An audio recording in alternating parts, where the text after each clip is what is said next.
Hello, class. Let's learn about the Industrial Revolution and how it spread around the world.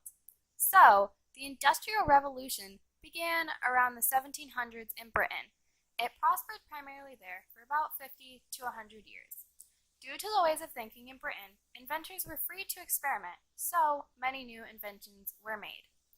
After a lot of hard work and quite a lot of progress, Britain wanted to keep their secrets home. They wanted the knowledge to stay in their country so they could continue blooming, unlike other nations.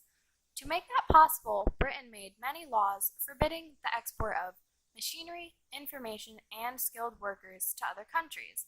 Although Europeans weren't having it, they found ways to lure British experts and smuggle resources and technologies for their own advantage. These countries pretty soon figured that they didn't have to discover everything for themselves. They had Britain's example to follow. For example, like the first American textile was arranged with smuggled plans from Britain. Also, Robert Fulton powered his steamboat with one of James Watt's steam engines. At this point, it's almost stealing from Britain, but pretty soon European countries were catching up to Britain in the domination of the industrial society. Due to the proximity of the geographical positions of Belgium to Britain, Belgium is the country that began to industrialize after. In 1807, a British mechanic took ideas to Belgium and started to make machines. Belgium had a vast coal reserves, a thriving textile industry, and a large iron operation. Also, because of the Napoleonic Wars, contact opened up between Britain and France, so the Industrial Revolution spread further west. Germany and the United States were ahead of other nations because they both had a huge supply of natural resources, coal and iron. As well as resources, Germany was also pretty close to Britain in location, so they could transport materials much easier. As for the United States, even though it's across the Atlantic Ocean, the language was so similar to Britain's that they could understand each other without crucial points getting lost in translation. Places in Eastern and Southern Europe and countries in Asia industrialized slower because of the lack of resources and their social and political situations. They weren't able to follow examples of Germany, France, and the United States.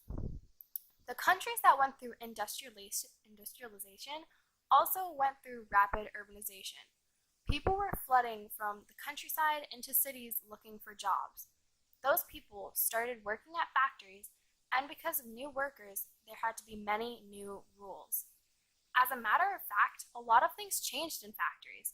A new thing called an assembly line appeared. This was a huge thing to come out of the Industrial Revolution because goods no longer had to be handmade. People didn't have to have special skills to have a job. Factories could now hire unskilled workers and just teach them one task of a conveyor belt and the job would get done.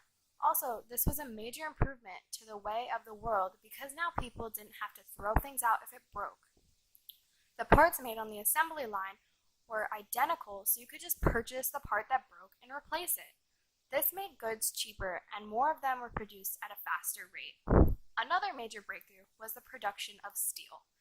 In 1856, Henry Bessemer, who was a British engineer, came up with the process of purifying iron ore and created a new substance, steel. Steel was much lighter, it was harder and more durable than iron. After this, inventions by innovators from all over the world.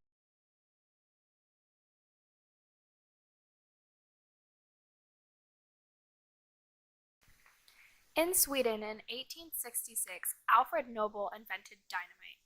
Later, the invention of electricity replaced steam as the major power source for factories.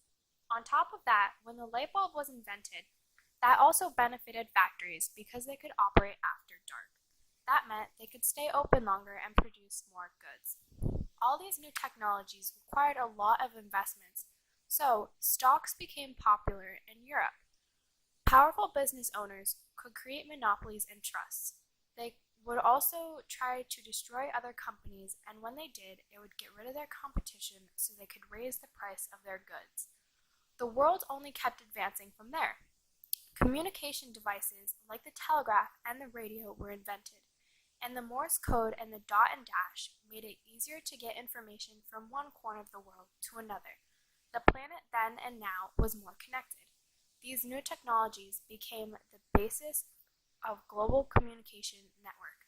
Even to this day, industrialization is still going on. Our society will keep inventing new things every day. Unfortunately, though, in some places in Asia and especially in Africa, still don't have the resources and the mindset of being ready to industrialize.